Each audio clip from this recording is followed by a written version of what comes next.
Hello, friends and family. Welcome to the latest episode of The Random Show, episode number 20. I'm Kevin Rose. Tim Ferriss. We are here live. We're coming to you live. We're live right now. We are live. We are live. But this is actually taped. But yeah, welcome to 2013. Cheers. Yeah. Happy New Year. Happy New Year, man. I can't believe it's 2013 already. It's crazy. Got a new book out. Lots going on since our last little podcast. Those Mayans. Oh yeah, they were wrong, weren't they? Math. Astrology. So what's up? Well, happy to be back in SF. Spent a couple weeks with the family on the East Coast. What did you do for New Year's? Real quiet. I've never been a big rah-rah rager for New Year's. I've done it a few times, but it was just I was with my girlfriend and then another couple, 2 dogs, building fires, drinking a lot of wine, eating a lot of food, and that was it. What part of the world were you in? We were in Southampton, New York, and ended up doing a polar bear plunge the following morning. So went out and ran into the bay, which was 41 degrees. I think it was 41 degrees, which is cold. Butt naked? No, just in bathing suits. Okay. And because I've seen those polar bear clubs where they all just get naked and jump in the freezing water. Yeah, that always looks fun. Glenn, it's Happy New great. Year. It's amazing. And I have a number of friends. Actually, one of the things I'm hoping to do more of is cold water swimming this year. So Dave Ewing Duncan is a writer and a guy I've gotten to know a little bit better in the last 6 months, as well as a lot of other people swim in the bay here, and they'll go early mornings. And it just, according to them, gives them this high effectively for like the first 10 to 12 hours of the day. They just feel really euphoric and optimistic. So you've done a lot of writing on cold, not water, but ice packs for weight loss. Yeah, cold exposure.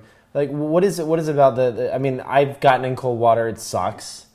Like, you get used to it, though. Yeah. You know, it's funny. Like, I was just out at the holidays in Vegas, and I was in this hot tub, and it wasn't hot yet. We had turned it on, and I got in, and Daria didn't want to get in. Yeah. And I'm freezing my ass off. But I could feel a little bit of warmth coming in via the jet. And, like, after a couple minutes, it's kind of like, she came out, she's like, you're crazy. But you get used to it, right? Like, your body...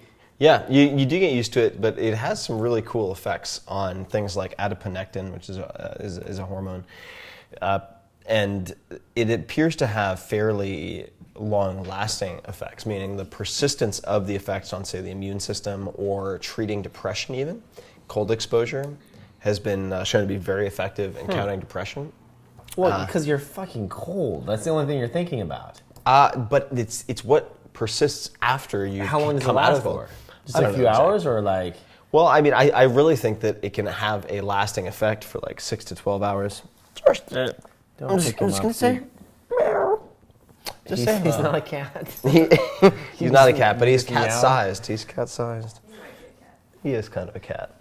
So, what's new with you? Well, let me ask you one last question on the cold stuff, because this is fascinating. So, if I create a cold bath in the morning, can I simulate the effects by just jumping in that real quick?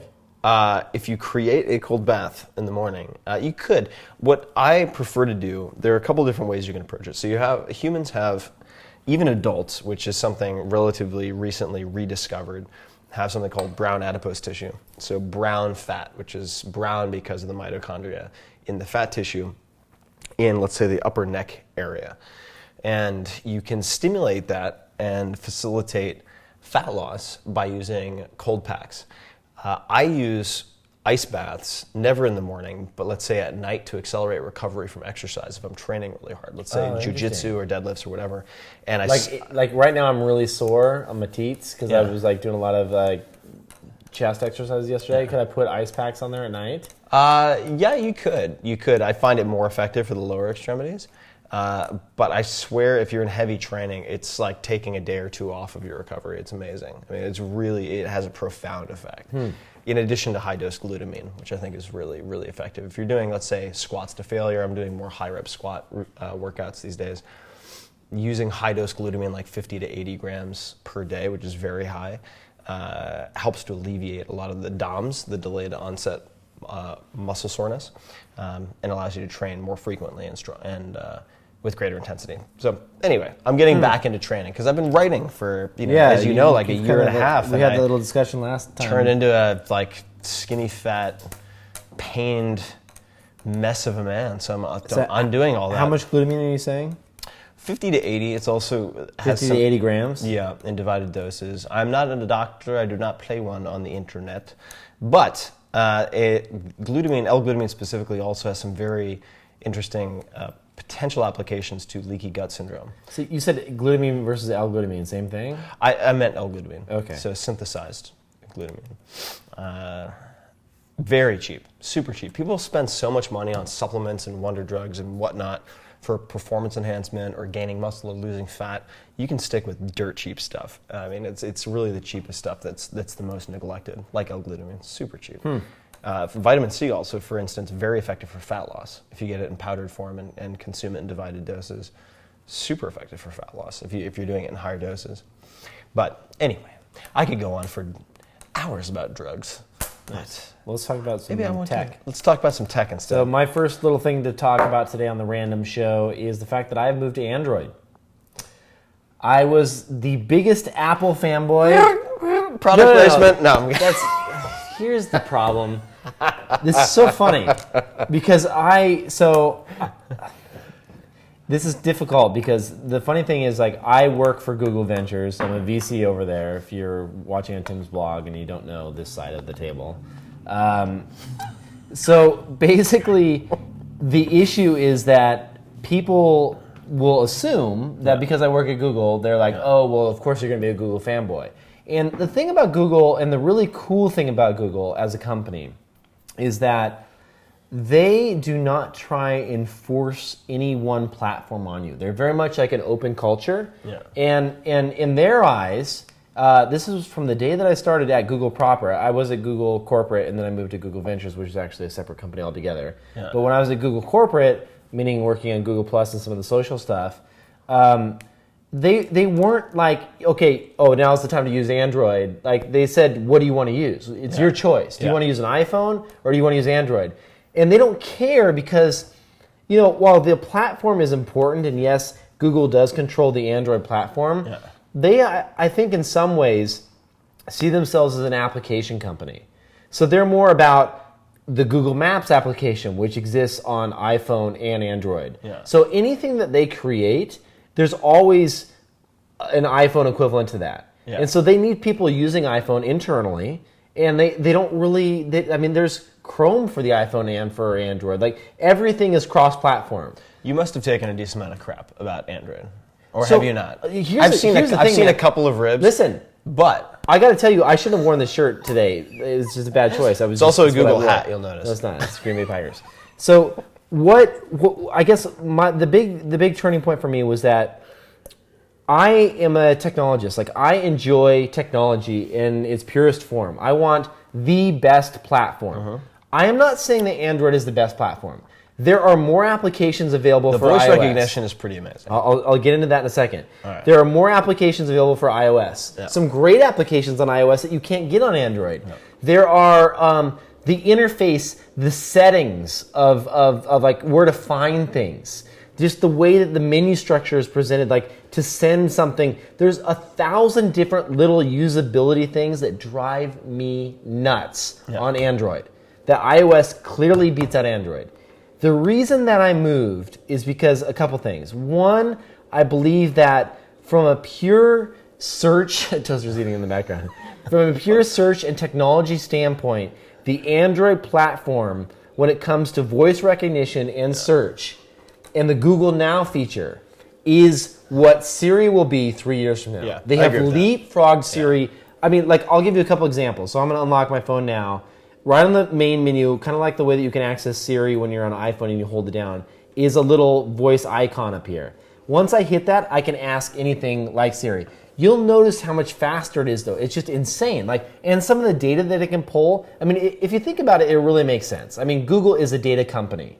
If anyone has organized the world's information, it's Google. I mean, clearly, they pointed this out when they took Google Maps off the iPhone and they launched Apple Maps. Apple, I think, has severely underestimated how difficult it is and the sheer volume of engineers and time it takes to organize this information. That's why Siri is not as good. But anyway, so how old is Tim Ferriss? Timothy Ferriss is 35 years old. I mean, it's insane. The stuff it can do, like, let's see here. Call Samovar Tea Lounge on Page Street. Calling. I mean, it just looked up, put me a map of Samovar Tea Lounge, and now it's calling Sam. I'm going to cancel it, so I don't do that. But like anything, like, you know, like it just like try this with your iPhone. What's the score of the Lakers game? Lakers lost to the Rockets 125-112. Not that the iPhone can't do that particular feature, but just how fast it does it. It's insane. And the Google Now bit is basically like you swipe up from the bottom of the screen, it launches Google Now. It looks into my email. Like, look at this. Well, I don't know. Well, I can show this. Daria lands at SFO. So my fiance Daria just landed at SFO at 9:20 p.m. She had added that to my calendar. It looked inside of my calendar, saw that it was a flight coming in, looked at the flight, figured out when it landed, and then estimated that it would take 18 minutes on US 101 South to get from SFO to our house. That's awesome. Like, that is the stuff that just Apple doesn't do. Anyway, long story short, it's that with like a handful of other things, and the fact that finally all of the apps that I use on a daily basis are on the Android platform, that I've been like, you know what, this is a pretty... That, and I got to tell you, the one thing that this is so much better than the iPhone at, the screen, when you get a bigger screen and you use this for a week and you go back to an iPhone, it feels like you're on this like little tiny compressed, like they let you spread out the icons. What's the one app you wish would have an Android version, most of all? You know, I think that the Reminders app on the iPhone I used a lot because they had a desktop version. I also think that the iMessaging stuff where it could like send those messages, like it's just way better. I mean, there's 3 or 4 things that I miss all the time that isn't on the Android platform. But for me, the benefits are finally outweighing. Like it kind of also feels like a very hacker-ish OS. So like you can do pretty much anything, like very low level stuff in the OS, like running things in the background and all kinds of stuff. Like I have an app that'll tell me how many steps I took per day with the phone because they're just constantly monitoring the accelerometer. And yes, it does eat some of your battery a little bit more, but it feels like, do you remember when like you first got into computers, like in the early days, like in the 90s or whatever, and it's like you had to install your own video card, you're like really proud that you did it. Right. Like it's the same kind of thing where like shit's a little bit broken, but you install your own app and you're like, oh wow, I'm hacking it so that it does this in a weird way and nobody else is doing this. It's like, that's the kind of culture they have going on here. Yeah. So you can find a lot of really fun things. But anyway, it's been fun. It's been fun. And it's not, Google is not paying me to say this. I just because I actually was curious because I see all of the early builds of this stuff go around the campus. And, you know, before it's released, and like somebody will be sitting there, I'll be having lunch with somebody, an engineer, and they'll be like, check this out. And you're like, really? That's coming? It looks awesome. Like, I want to get on that, you know? So it's exciting. Cool. You're going to make the move next. I have a move. Oh, I need to borrow a toaster for the move. But I'll borrow him later. No, I'm in the move to Android. You're very... I didn't mean Oh. I thought you meant move. Well, actually, I'm just happy that you got on a smartphone. You were on like a freaking Nokia flip phone. Were you about to MF me? I think you were going to MF me with my clam phone. Yeah. Wall Street style. That's right. Like 6 months ago, you called Tim and he'd be like, flip, like clam phone out. Like, yes. Funny. Well, we can't all be. You're supposed to be a tech guy. You're like a tech investor. I am. I try. I represent the interests in tech of the uninformed masses. So I come to the investment table. Like the dummies books. Yeah, I'm the guy who's like, if I can use this and I think it's awesome, there are millions of people who might be in that same position. Well, also, I really like your opinions on the health and fitness genre of things. Anytime like there's a cool new health and fitness. You know what I struggle with a lot is, I think I prefer that Malbec from Mendoza. In any case, where do you think the startup scene is headed in the next year or two? Do you think it's heating up, slowing gotta down, tell you, implosion imminent? What do you think?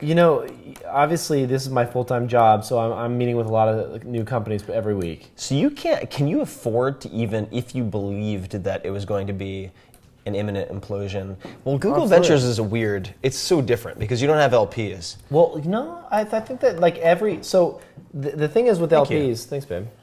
The thing is with LPs is that Limited partners, rich people that who invest in funds that allow people like me to go invest their money on their behalf, and then hopefully we all make money together. So essentially, what happens is that every LP on Earth wants their investors to be prudent with their money, right? They don't want them to just go out and randomly investing just because they have the money, right? So, I'll give you an example. This last year. Matt Kohler from Benchmark, really well-known ex-Facebook guy, really smart guy. He had said to me that he didn't do any investments for the first 5 months of last year or something like that. And it was just because he looked at the landscape, he was meeting with a lot of companies, he didn't find anything that interesting. And so rather than spend the cash, he was just kind of on hold until he found something he was really passionate about. Yeah. And I think that kind of for me, I have been obviously grew up and have created companies in the consumer internet space, and so that's where my passions kind of lie. But I don't necessarily. I think that kind of whole genre of startups is kind of with Facebook and Twitter kind of getting to where they are today. I haven't seen outside of Pinterest and some other big sites anything really that interesting starting in that space. Yeah. And so honestly, I've done a couple. By the time this comes out, I'll have done another one. Investments in the education space.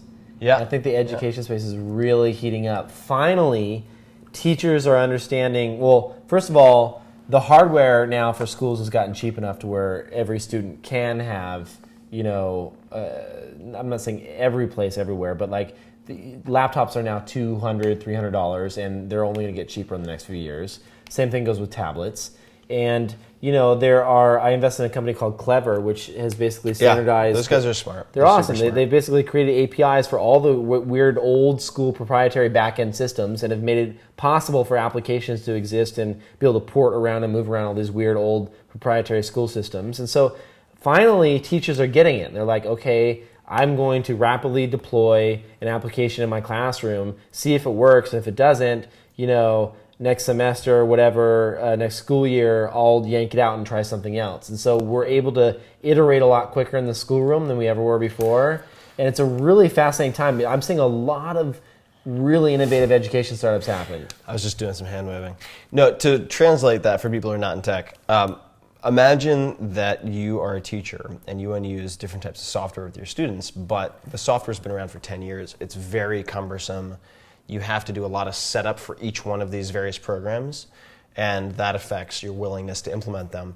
What if you could and you have to get buy-in from all the way up to the principal level. So imagine if you could just go to effectively what looks like an iTunes and be like, click, click, click, click. And a lot of these are offering try now, try before you buy. Yeah. Before you pay per seat, so you can see if it's effective in your own classroom. It's such an inefficient. It's awesome. Education's, it's such a fragmented. I think the next 2-3 years it's going to be. We're going to see some awesome things happen. So what other startups have excited you in the last while? I think the enterprise is finally getting sexy. Yeah, we did a big investment in Nest. Were you involved with that? Or not so much? And I was I was part of the team that made the decision to invest, but okay.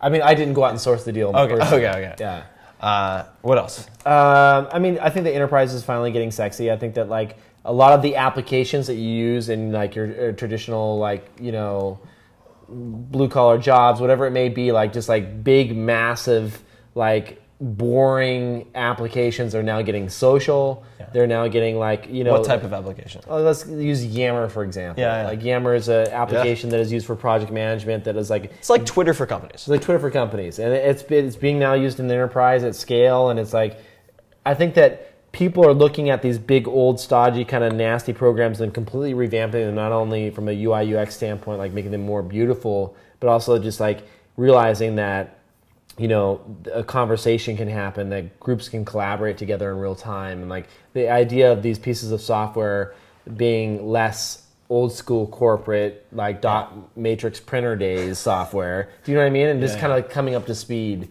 I've seen a lot of that happening. What do you think of people who So I think one of the approaches that has become very popular to talk about at the very least, which has not been my approach up to this point, partially because I don't have the funds or the attention to take this approach, but people who say, well, you can't know, it's impossible to know what startups are going to do well, so you should invest a little bit in everything. I don't like that approach. Right, so I want to talk about this because this has become a pretty prevalent That's the index fund. thought. Right, it's like taking the John buying a piece of Bogle the S&P 500. right, S&P 500 approach and applying it to startups, and I've never thought that is particularly. I mean, it might work. It might get you a very boring return, right? There's a reason why people buy index stocks. There's a reason why Vanguard's done so well. But I feel like the ability to pick the mistake that a lot of people are making who are trying to analyze the startup market or investment market is they're drawing parallels between public equities, where information is very freely available, and startups, where there is a significant information advantage for particular people. Meaning, it's extremely difficult to compete against hedge funds and other people who can move public equities very effectively in particular ways, whether it's by taking a board seat or otherwise. But within startups, you can really pick your shots.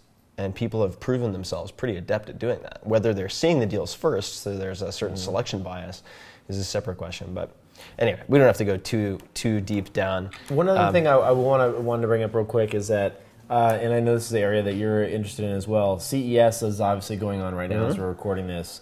And, I have really noticed this year in the coverage, I obviously didn't make it out to Vegas, but the quantified self and actually wearable tech like the Nike Fuel Bands, the Fitbits, the Jawbone Ups, stuff like this. Withings, the scale company, just came out with their own little clip-on pedometer now that does heart rate and everything.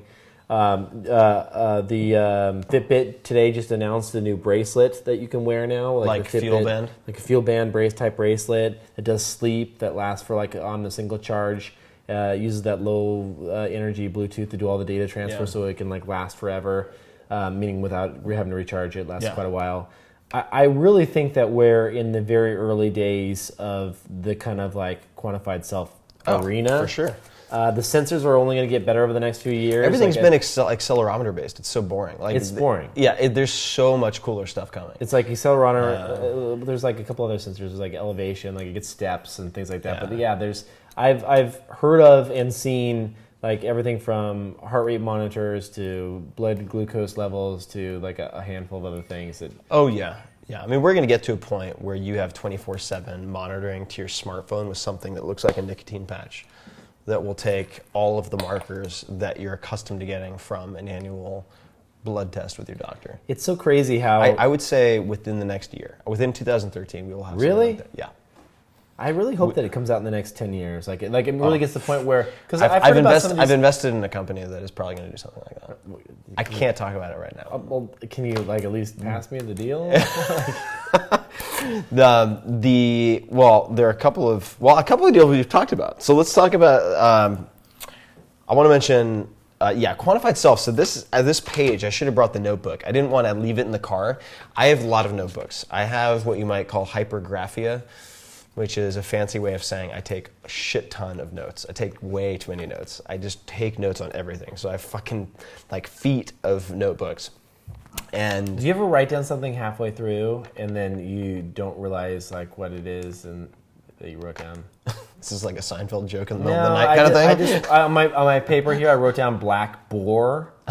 Boars. It's kind of ham, isn't it? It's like a ham. But then I realized, it took me 5 minutes to realize it was blackboard, and it was I just didn't finish it out yet. I do that all the time, man, when I'm writing books and I'll take notes and I'm just I have no idea what that half page even means.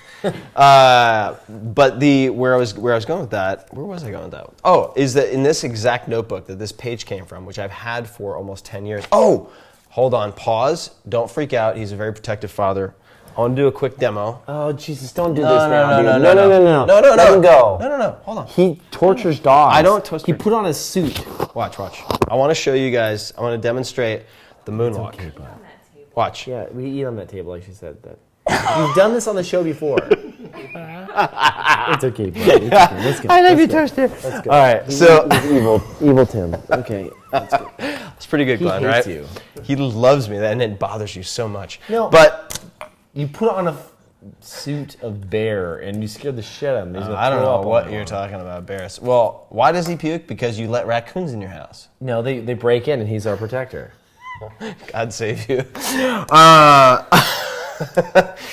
So, God damn it, this story is like the more boring with every second that it takes to tell it. This notebook piece of paper came from the notebook I've had for about 10 years, and I have my notes from the very first Quantified Self meetup ever with about 20 people in Kevin Kelly's house, and I still have... What were you talking about back then? Same kind of crap. Performance-enhancing drugs, all that stuff. Physical tracking, same stuff. Startups, just to get this out of the way, because there are a few that I've done that I'm pretty psyched about. One is Powder Mountain. So we talked about this. Oh, I just got an email. So yeah, so I did it. I ended up You bought some property out there. yeah, and I hate buying property. I've always been allergic Why to did real you do estate. this? There are a lot of reasons. We I haven't been there yet, so it could be amazing. yeah. So this I'm is not in sure. Utah, and it is it's a ski mountain. Beautiful property that has been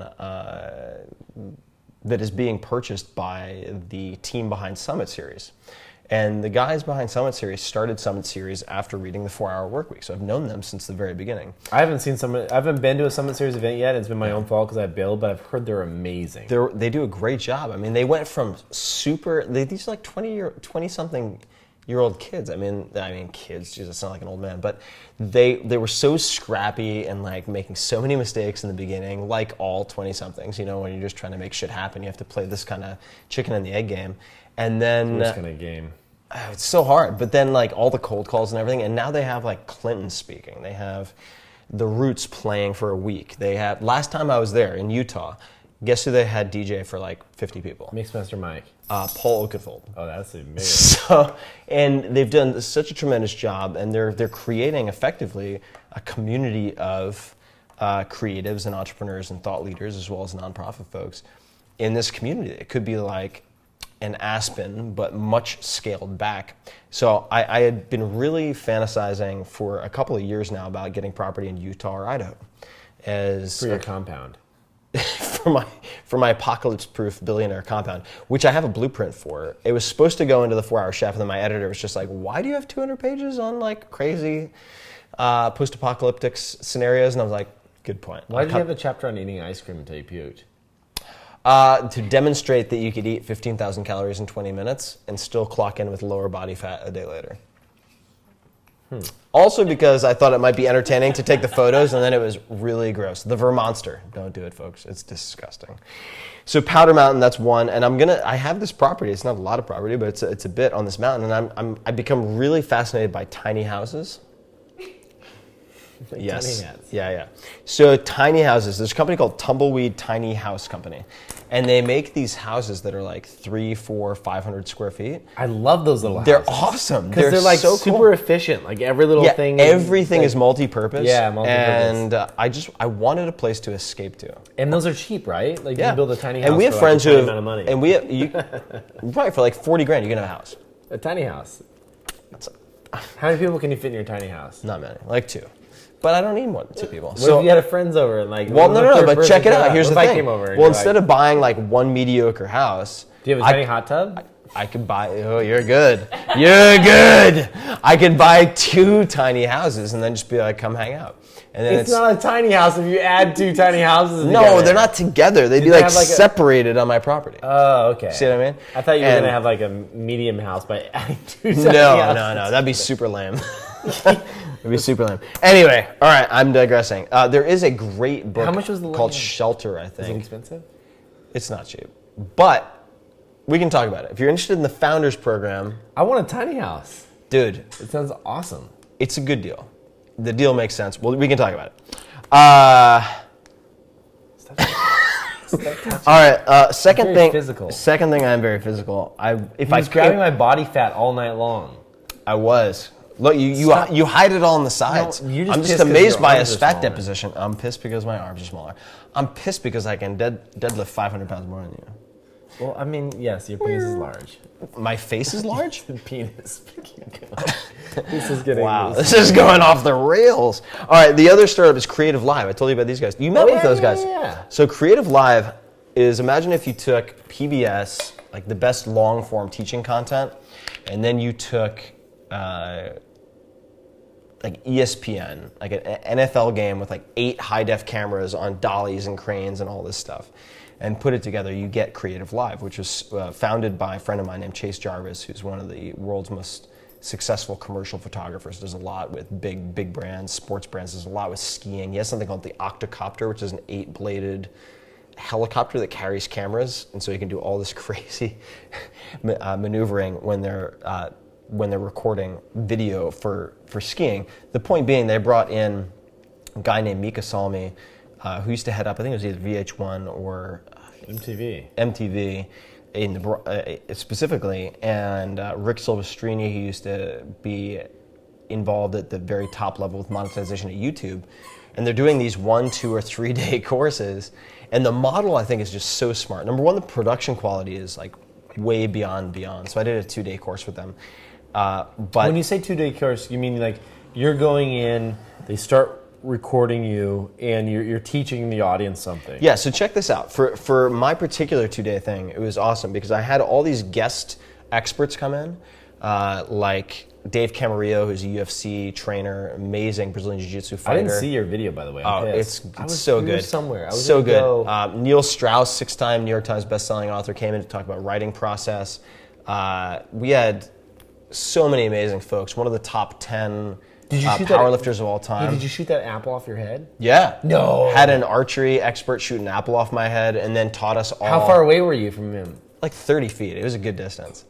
Were you scared? Yeah, especially because was the arrow like it was blunt? It was blunt, but I was facing the other way. Oh, that's good. Yeah. But it was like, super just give cool. you a big... But he taught 3 of us to shoot an arrow through a target that big from like 20 feet away in about 15 minutes. I can do that. It's tough. Anyway, so I did this class, and they built 3 different sets. So it's like anytime Tim like accomplishes like a major feat in life, I'm just like, yeah, it's probably pretty easy. And you give me the same look. You're like, I just spent like the last 6 months of my life training for that. So creativelive.com, check it out. It's awesome. One thing I will say about... Oh, no. I left out the most important point. It's free to watch. That's what I was going to say. You didn't know what I was going to say. Like, the thing I like about Creative Live is that, and I did tune in for one of their other videos, it was more along design than it was your stuff, but if you don't want to pay anything, you just watch the whole thing. It sounds like we're doing an ad for them, but we're really not. I'm not an investor. Well, I'm an investor, but it's and an advisor, but the concept is brilliant. It is because cool. they have. You only buy it if you want to keep it like for later. Yeah, if you want to download it. Yeah, download it. And but just from a business standpoint, a lesson I want you guys to take away from this is that the capitalizing on impulse, I think, is very important. So if you download it before the streaming ends, it's, let's say, $100. If you download it after that point, it's $150. So there's a time pressure, and it works really, really well. And they track everything they do, like QVC does. That's one of my fantasies, is actually to go to QVC and visit their headquarters to see how they track everything in the control room minute by minute. No, they take you through in tours. They'll show you. Oh, really? Yeah, it's really cool. Anyway, last one's BlackJet. You know BlackJet, right? I do know BlackJet. So BlackJet is like Uber for private aviation. It sounds like some 1% shit. It is a 1% shit. Don't give me that. You're in the 1%, you fuckface. No, I'm not. Of course you are. I don't think so. Yeah, you are. How much money do you have? Oh, me. You totally are. You're in the 1%. I don't use the 1%. Despite your skull cap. So, all right. Fucking gangster 1%er. So here's the thing. Wow, all that hate. All that hate. No, you didn't do. No, I just worked hard for a few years. Oh, look, I was getting all defensive. Listen. Sounds like some 1% shit. Look, private aviation. I didn't come from money. Like me my neither. My parents were. I had a rat tail. Rich people don't let their kids have rat tails. They don't. I don't know about rich people, but I definitely my parents were definitely lower middle class growing up. So look at how defensive he's getting. No, I'm not getting defensive. I'm just saying that. Here's the thing: for people who are interested in, let's say, private aviation for the price of first class or slightly more, BlackJet. What this does, private much jets. like yes, what it does is. Are you an advisor? No, I'm an investor. Straight investor. Oh, straight investor.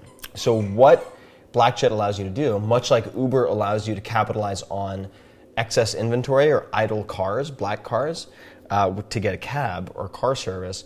Blackjet, which is co-founded by Garrett Camp, who's the co-founder of StumbleUpon, then Uber, and now Blackjet, allows you to do that with idle private jets. So if you need to fly at an odd time or whatever, it's a cool idea. We'll see.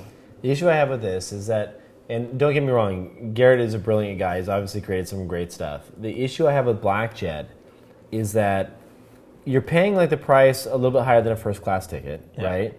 And the benefit is that you get to cut some time off because if you're late or need to make something, like you don't have to go through security, you just walk on, you get on the plane. The weird thing about it to me though is that you're getting on the plane, it's not like you're getting your own private jet. Yeah. You're getting on the plane with like a bunch of really random strangers, right? Did your light just go out? We're still rolling though, right? Yeah, keep talking. Okay. You know what I mean? Like you're just getting it. Have you done it yet? Yeah, I mean, I flew and it was the Swedish bikini team, so I was pretty happy. Why haven't you done it yet? What was that? Why haven't you done it yet? The iPhone app isn't ready.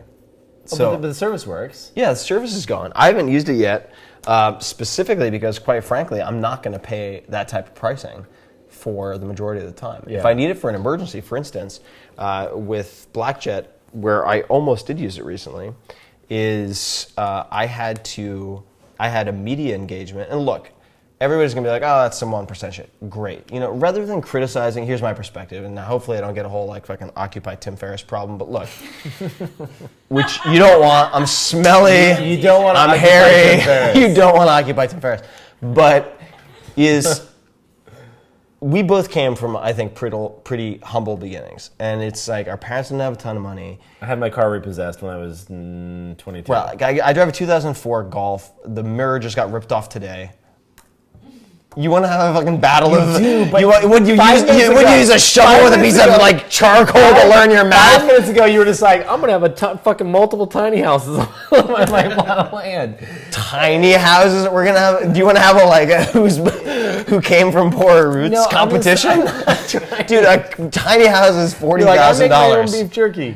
Anyway, the poorest guy in like fucking Louisiana's house costs more than my tiny house. Go ahead. You can have your tiny houses. You've done well. You're great with books. So my point being that you deserve a tiny house. That's all I'm saying.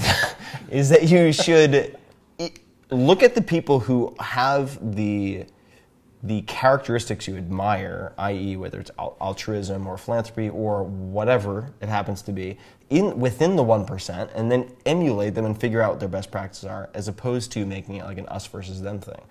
It's easy to drag people down. So the point being, yes, Blackjet is for the 1%ers. Uber, in many cases, is also for people who have more disposable income. That's fucking fine. There are other, obviously, questions about private aviation, but I think it's an interesting idea, and I think the point being that harnessing excess capacity, whether it's public transportation, black cars, brain power, just using like video games, let's say the Xbox to work on protein folding. I think this is actually a big project that was done across Xbox. It's really cool. Cognitive surplus. I can't remember the name of it, but they was doing all that protein folding in your spare CPU cycles. Yeah. That's cool. Yeah. Right? So like figuring out how to use this excess capacity that goes to waste otherwise. It wasn't SETI. SETI at home was all... That's the alien one. Yeah, the alien one, yeah. Okay, I'm done. All right, so moving on to my thing, we probably got to move here quickly. New Year's resolutions. Yeah. So I've got a few of them. All right. So one of mine this year, without a doubt, is to take some Tai Chi classes. I think that's what it's called. Tai Chi. I want to try some of that. Some Chai Tea. Some Tai Chi. Like, it's something about like the very meditative, flowing movement of Tai Chi that I really appreciate. The other thing is that I want to follow the principles of my fiancée, soon-to-be wife's book, which I don't know if you mentioned the name yet publicly? You have? No. This will be out in like a week. Think long and hard about that. We could go without the title to be on the safe side. Yeah, Mr. I'm just saying, just to play the responsible adult. Anyway, we'll talk about it in a future episode, but got plenty of time. The book is coming out in a few months. Oh, relax. And Relax. what are you trying to do? No, continue. All right. So the book's coming out in a few months, and really, she has some great principles in there. Well, I won't go into a lot of it because the book's not out yet, but like chewing slowly, just like general mindfulness around food, I think is an important thing. So wait, how did you go from Tai Chi to that? Because I'm just thinking about general things to like slow down. Yeah, and okay. kind of just like focus a little bit. Yeah. I think are important Why? to me. Why has that become important? Well, I'll tell you, as you get older, and I hate to sound like an old man, is that, I'll be 36 here in a month. Oof, old And man. I think that as you get older, certain things start to happen to your body.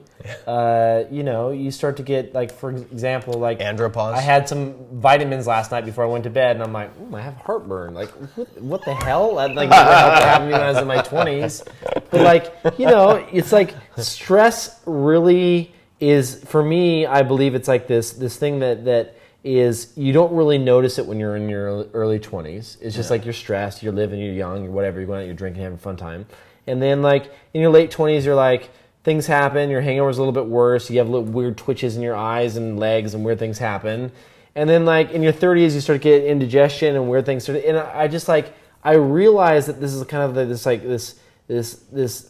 it's not something that it adds up over time. Yeah. And all of a sudden you wake up one morning and you're like, I'm a stress ball of craziness and I don't want that to happen. And I know that like if I just keep going like status quo, like in a few years that will be the case. And so for me, it's like, what are some things, some habits that I can start to incorporate in my life that will,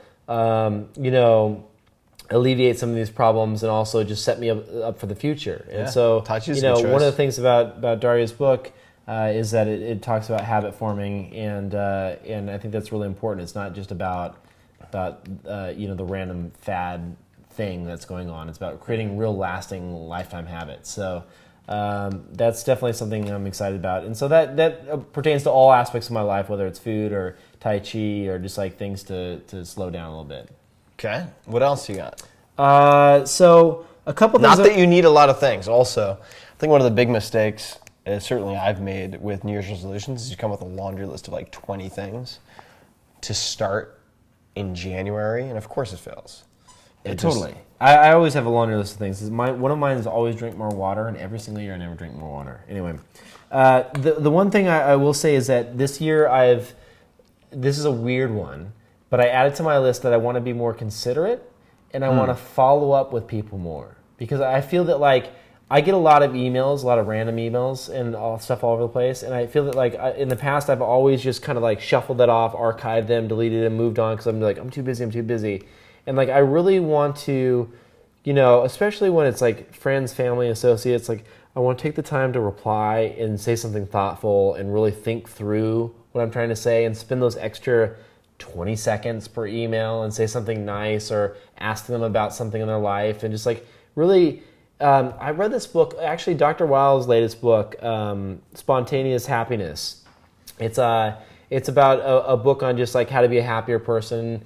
And one of the things that he mentions in there is a really important trait that all happy people tend to have is their physical connection with people. And he actually mentions like touch and like actually touching someone and like the people that tend to touch each other more, except with your stupid pencil shit where I don't know what you're doing, and nobody does, and everyone's confused, is that they're just happier people when they have more physical interaction. Stop touching me. I will do some jiu-jitsu shit. You see what happened here? I wanted to take Kevin to the breaking point. I just staged a touching Is intervention. that part of your list of things Touch to do? Kevin's face more. No, I want to play devil's advocate. Not because I disagree. I actually do agree. But like, how do you prevent responding to each of those from turning into a pen pal string of 20 emails? Well, I can tell you my secret. Yeah, let's hear it. The secret is... Smiley face response? When you respond to someone, you always put like your mobile signature, like you're sending it from your cell phone. And then people are like, oh, he's on the run. He must not have time to answer. That's clever. I'm only like 20% zen after admitting that. That's clever. I like that. But so a couple other things I wanted to cover real quick. One, I got a new knife. Holy! I know what this is. It's a rainbow knife. Now, when did you purchase this? I'd had a few beers over at the house, and I was watching Rambo, and so I went on to Amazon, and I bought the official Rambo Part 2, First Blood Part 2 knife, and it comes complete with, we twist out the little end here. Wow, it doesn't have matches. Has a Rambo on the sheath. Surgical blade, waterproof matches, and a bunch of other stuff. So this is the official Rambo. It had its own little compass in the end here. Has nice. A certificate of authenticity. And it's a compass on the inside. Yeah. It's very convenient. So anyway, that's my Rambo knife. Can I see that? Yeah. It's jank. I don't know why the hell I bought it. Literally, I had it shipped to Google. I got an email from them, and they were like, "Sir, we cannot deliver your package to the office," because they run. Well, I don't know if I'm supposed to say this, but like they look at. They don't want people running around with one of these in the office. Can't imagine why not. So I had to go. I had to go pick it up at the actual building. They wouldn't let it be delivered. So that's one thing. I wanted to show a couple. You should use this to like chop celery in the kitchen. You know, I've used to open packages a lot lately, and it works great. So a couple other things I want to mention of cool things I've been into. So I just got this. This is chalkboard paint. That's the blackboard. Blackboard paint. It's chalkboard paint, or otherwise known as chalkboard paint. And actually, I just got this. We can show a clip of it here. I just got this, and I had it painted in my office. And so the entire back wall is black. Of my office is now black, and I can just draw on it. Oh, that's cool. So if like you're just like whiteboarding ideas, not whiteboarding, blackboarding ideas. And you just, you can use it for just sketching stuff out. It just kind of gives you this open canvas. I like that. On a wall. I was always wondering about that because one of my neighbors in the Noe Valley neighborhood around here has his entire living room above, I'm not sure, I guess the floorboards, maybe 3 feet is all blackboard. And so his kids have drawn on them. Yeah, it's really cool. I mean, I think it's great more for brainstorming stuff. The other thing I want to tell you about is a protein that I've gotten into. Indeed.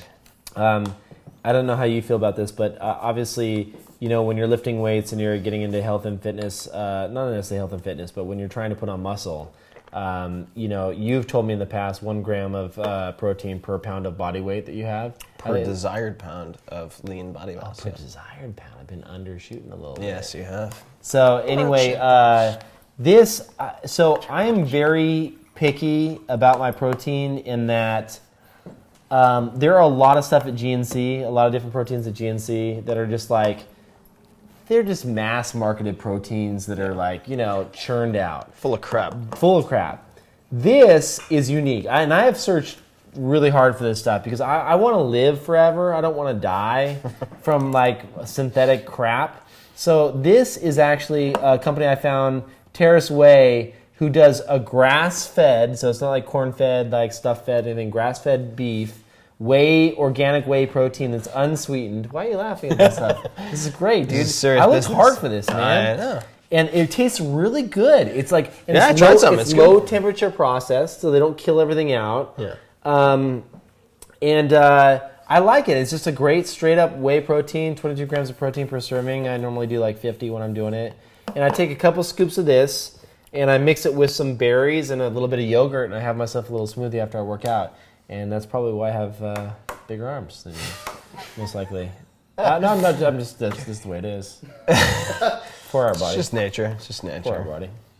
I know that kills you a little bit inside every time it happens. If I could do concentration curls with my back, I would. We should do a back pose down. I don't even know what that means. How could you do concentration curls with your back? Precisely. All right, moving on. So, New Year's resolutions. I wanted to ask you Christmas gifts. Any particular, and anything particular that sticks out? Because one of my gifts is tied into my resolution. Here's something interesting. Daria and I didn't do Christmas gifts this year. Oh, she gave me some glasses that we had found at the mall, and she bought them for me. Thank you. And I bought her a ticket to go to this place. This place? Well, I mean, we went on a flight together, and I got her a ticket, and we went on the flight. We went on a mini vacation over the holidays, and so I got her a ticket to go there. Okay. Anyway, well, we did not exchange gifts. Well, she gave me a gift, and I opened it, but I didn't get her anything. It's fucked up. I didn't plan it that way, though. But anyway, we decided not to do gifts this year. That's all I'm saying. She hates Christmas gifts. Uh-huh. Well, that's Toaster convenient. loves That's convenient. Christmas All right, so is that the end of the story? That's it. Sorry. Oh, all right. Well, You're saying best gifts. yeah, I'm a materialistic bastard. No, I'm The not. problem with gifts, dude, is like if you Well, here's the find thing. something, Yeah. don't you normally just like, save up for it or go out and get it or something? Yeah. Like, But sometimes I think I am not aware of what I need. And so it well, helps to you have... for sure. No offense. I'm just saying though. Here's what I'm gonna say, and I don't mean to offend you. Oh, well, this is usually what someone sends before they offend someone. No. Listen, we're all good at many things. You are good at many things, sir. Wow, I'm really going to get insulted today. Your girlfriend, Yeah. who I know pretty well, is a lot more into fashion than you. It's a very generous way to put it, yeah. And I believe that you could use her gifts in the fashion department. Look at this. So I'm not saying I'm the freaking Yeah, picture no, perfect. hey, look, San Francisco, it's where the people who have no fashion conscience come to live. So, So, I mean, there's a lot of hipsters here. hipsters, they wear the same uniform, man. They all have the frickin' 10-speed bike with no logo on it, the horn rim glasses, the tight, skinny jeans, the plaid shirt. Those are also some of the best graphic designers I've ever worked with. I'm not saying anything about their graphic design. It's just that they all have they have a uniform as well. Yeah, absolutely. Just- So what were you saying? You were saying you got some gifts from your girlfriend. Oh yeah, I have no fashion sense, but Was it that's fashion? beside- You're looking pretty good though, dude. These are new jeans. Yeah, I got Lucky Jeans. They're good. And then I think this shoes. is like a $2 You're not T-shirt wearing any from of your Japan. clogs that you normally have. The shoes, My clogs. Oh, the the rubber ones. rubber Yeah, ones. even Daria knows. yeah, I have rubber I saw shoes. him on a 5-year-old the other day. Oh, nice. Yeah, those 5-year-olds are catching up fast. All right, so a couple things. 2 things my girlfriend got for me, and then one that my mom and my girlfriend got for me. So, what might that be? Yeah. So the first is related to, and they were all related to New Year's resolutions that I also had, which was cool. So my girlfriend got me something called a Zafu pillow, Z-A-F-U. Which is really, really cool. Is it wheat husks or whatever? No. I've had one of those. This is like a ball-shaped pillow that is used for yoga in some cases, but what it allows you to do is related to the slowing down resolution that you had. I have the same resolution because it's extremely easy to wake up and immediately go into like a defensive work mode where you're just reacting to things. And I've wanted to start a morning meditation practice for a very long time. Oh, I have a Zafu pillow. Okay, so Zafu pillows are really, really helpful because they allow you to sit cross-legged or I have one of with those. one leg over the other without straining your hips in the beginning. They're So what- round, like little tube type. Yeah. So what I started doing is, and the difference has been incredible, even in the last week, is I will, in the mornings, and this is borrowed from a friend of mine named Kamal Ravikant, so Naval's brother. I'll sit on the Zafu pillow with my back against the wall, head erect, and I'll listen to one song and just meditate for that one song, 3 to 4 minutes. That's it. And the song I chose, I was trying to play around with like the Lion King opening song, which was too much. It was just too much for me to handle. Slayer was also too much. I tried electronica and it was too like, that's not morning music. So I settled on It's Time to Party Like It's 1999 by Prince. And it's great. The lyrics are amazing, side note. But so I meditate for that 3 to 4 minute period. And meditate for those people out there, because for me I was like, meditate, and I've read so many books on meditation and Buddhism and stuff. Most of it I find to be like foo-foo bullshit, quite frankly. Hate to say it, but it's true. And in this particular case, I breathe in, and I imagine breathing in this sort of green light through my nose. And then I know look, dude, all meditation sounds fucking stupid when you verbalize it. No. I love how you're like saying, I found most of it bullshit, but I breathe in green lights. Well, look, the bullshit is like, if someone rapes your sister, then you like pat them on the head because everyone is suffering. It's like, no, you fucking shiv that fucker. And that's like, and then all is right with the world. Sorry. But where was I? At least you have a tiny house to retreat So you and your tiny house thing. to. No, I'm just saying, you can always retreat to your tiny house. Exactly. So I breathe in and I imagine this green light, and then I breathe out and I see this sort of gray dullness that leaving me, and it's a focus on the breathing. And as I breathe in, I think about the things I'm grateful for. That's it. I just think about the people and things I'm grateful for 4 minutes. What was that? Have I ever been one of the grateful things? Tomorrow. You can be. Tomorrow. Tomorrow. You do it? Yeah. You're gonna think of me. Sure. I'll think of you. Green light. That's what I do before I go to Pornhub, usually. But I could change. I could switch it up. Glenn, make sure you keep that in. It's very important. So, Are you a stockholder in Pornhub? No, I'm not. I wish. Are you kidding? Is that a big site? Oh, dude. It's like there are many sites that no one will admit to going to that are like top 12. Well, now you can. I've been to RedTube. Similar concept. They're both So the other gifts that I got. So the lewd arts, exactly. So the other gifts that I got. Thank you for this, by the way. No problem. This is a little notebook from KevKev. The other gifts that I got were related to drawing. So I wanted to be a comic book penciler for about 10 years. No way. I was an illustrator for 2 years. That's how I paid part of my way through college. I can show you. I can show you some of my Why don't you stuff. have the artwork up at your house? I do. Well, but none that you did. No, I do. Really? Yeah, it's like tucked away. And when I entered the real world, i.e. got a job after college, I just stopped. It ceased to be important to me. And then a few years later, I tried to get back into it, and then my skills had degraded so much. I was really embarrassed about it. And I was just like, fuck it. And so there are a couple of things that are helping me to get back into drawing. So if anyone out there is a comic book penciler or a really good illustrator, I'm considering really jumping in for like 6 months and focusing on drawing to get back into it. Wow. But a couple of things I've learned. So one of the things that my girlfriend got me was a graphic novel of Game of Thrones. And I really enjoyed watching the entire series, 2 seasons of Game of Thrones. And then there's a graphic novel, which at the very end talks about the making of the graphic novel. And one of the recommendations was this. This is key for penciling work. This I've looked far and wide. I've been really playing around a lot with penciling recently. This is a Prismacolor Kohl Erase, COL-erase. This is an erasable light blue pencil. This makes it really easy to do a lot of fast sketching and drafting, and then erase and use something like ink or what's that? It's like a penis. You know what this is? Oh my God. I can tell you what this is. So no. I've had this book. This is a book that I recommend to people. This is a cover up. What is No. this? I'll explain this.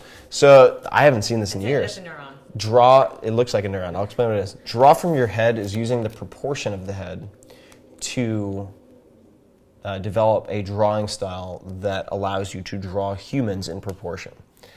So using the length, width of the head to then draw torsos, legs, etc. It's a really good book.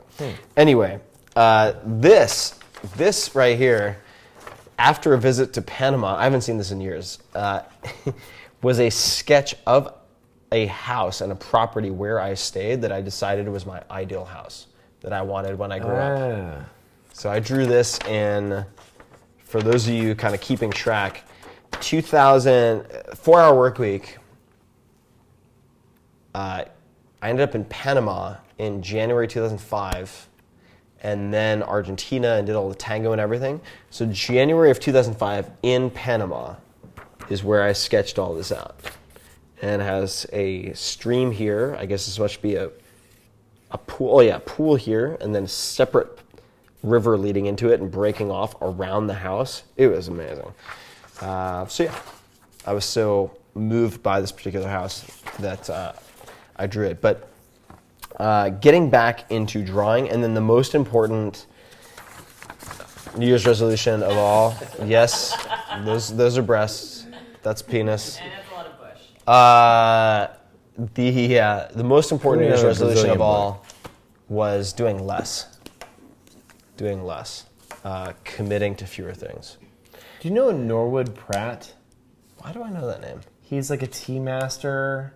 You met at some point, like an English dude. I do know the name. Old school. Yeah. He gave me a book to give to you called something like Doing Less or something like that. It's in my library. He gave it to me about 2 years ago. I never gave it to you. Well, I guess now would be a good time. But honestly, just talking about that was a horrible story. just talking about like what I think are kind of BS concepts that get a lot of airtime. Like we were talking about this, like, oh, invest in startups like you're investing in an index fund. I think that's generally horrible advice. I didn't say to do that. No, I know you didn't. I'm just saying this is something that's come up a lot in the last few years. Secondly, and I think similar to that, there's something that I've heard quite a lot relative to, let's say, Branson or others, where people are like, you should say yes to everything. Say yes to everything because you don't know what doors might open. A lot of work. I I think agree with that, but it's... No, you don't, though. I've said Here's the thing, like... I've said yes to a couple things where I was like, well, that actually worked out pretty Yeah, well. but if you said yes to everything, you would not be able to accomplish anything. Yeah, I agree with that. Yeah. And let me. Oh, sorry. No, Are we I'm doing done. that? No, I'm All done. right. So, have you seen the movie Zero Dark 30? No, I haven't, and I'm really eager to see it. I've heard it's amazing. It's good. Have you seen Lincoln? Yes, of course you Yeah, did. We saw saw it together. So I want to see. We talked about this. Lincoln. Let's watch. Once it comes out on DVD or Blu-ray, we'll watch Lincoln, and then we'll watch Abraham Lincoln Vampire Slayer. Slayer back to back, and just don't tell anybody. Just roll them one into another. Because he kind of walks out and they're like, oh, he's dead, and then all of a sudden he comes back and just kills vampires. It'd be amazing. Okay, sure. It was just an idea. Any favorite books that you've read in the last 6 months? The Dr. Wow book, Spontaneous Happiness. Okay. It's a bit of a downer. It's not a downer. Seems odd for a book called No, it's Spontaneous just like Happiness. there's bits of it that are like. Well, the problem is like He is a pretty goddamn happy guy. Well, I mean, no, because we you're met right. him. I'm just saying, like... Well, the thing is that there's bits of it that are like, if you have depression, here's something you should really consider. So there's you have to kind of because obviously none of us have major depressive disorder, thank goodness. But you kind of have to go through that stuff. But there's a lot of really good tips in there, man. There's something called, it's called positive psychology or something. Have you heard about this? Yeah, Martin Seligman and those guys. Yeah, they've got some books on some things that you can do, these little tricks that you do every day, and it just boosts it's little freaking B vitamin shots of positive energy. It's really not in a hippie way. It's really good stuff. It's really interesting. It's a good read. Yeah, Anyway, Dr. Oz is a smart guy. Pick it up when you get a chance. So my pick for the last few months would be the new book by Nassim Taleb, which is Anti-Fragile. You left a book here the other day, dude. Why'd you do that? It was a gift. To who? To you. You didn't even tell me. You just Yeah, I gave it to you. You were too busy making Manhattans. You didn't even tell me. It showed up here. I didn't know if it was for Daria. You're having a regressive blackout. He was like, "Can you leave your book?" Well, you're welcome to read it. Kevin's No, clearly... I want it, but I don't remember you telling me anything about it. I don't think you did. Yes. So Ping Flew, Bend, Not Break. Bend, Not Break, yeah. Yeah, it's an entrepreneurial book. She's pretty phenomenal. Anyway, Thank you. I literally was there was too much going on. No worries. No worries. But that was a Rambo night, right? Yeah, that was the Rambo night. Yeah. Yeah, there was a lot happening. drinks and That was knives. Man night. There's a lot going on. But Anti-Fragile by Nassim Taleb is looking at not just what is he breaks different types of careers, people, company into 3 categories predominantly. The first is fragile, where it's prone to fracturing or destruction. Then you have robust, which does not benefit from volatility, but it's more or less immune to volatility. And then you have anti-fragile, where stochastic stimuli or random events actually can strengthen the organism, whatever it might be. And What's an example of that? Give me... there are different types of investing that could apply to that. whether Does it's this apply to life, like all things? apply. He has like these, you get a virus and you become stronger because of it. Like, right. He has lists. He'll look at things like physical training, for instance. I don't agree with all of his physical training observations, but the idea of, for instance, looking at pressure as applied through artificial respiratory machines in hospitals. If you try to normalize it at all times, you do not optimize the recovery time of the patient. If you're trying to recover normal lung function, you actually do need oscillations, like random oscillations of pressure to trigger normal, or I shouldn't say normal, but natural responses in those patients. It's a really thought-provoking book. He's very strong-minded, which I find pretty amusing. Because I've had two meals with the guy. He's very, very, very smart. But Anti-Fragile, definitely my most highlighted, marked up book of the last 5 or 6 months. And yeah, I think that's it. My girlfriend also bought me a teepee. That makes sense. A 6 foot tall teepee to go inside my house, so I can crawl inside and like. Inside your current house or next to your little house? Tiny house. Man, you're bleeding that stone. I love tiny houses. Inside my current house. I don't think the 6 foot teepee would fit inside my The reason house. I keep saying tiny house is because Glenn and I used to be into this thing called tiny hats. Can we roll that at the credits, tiny hats? Yeah, sure. Yeah. Tiny hats are going to be the next big thing. Watch for 2013. Tiny hats. Tiny hat? No tiny houses. Tiny houses. Tiny houses, well, too. You have your tiny hats in your tiny house. Yeah. So, 2013. Should be a good year. I think so. I'm getting married. I know. You're coming to my bachelor party. I am. You ready for that? Oh, I'm ready. Remember, we're going to the same house we did with, if you're a random show viewer. Oh, that's right. You will remember the bachelor party that we went to. We're going to the same house. Yeah, there was some indecent exposure in the last random episode related to What am that. I doing? Kevin had nothing to do with it. Kevin was watching Disney movies the entire time. Hakuna Matata. Until next time.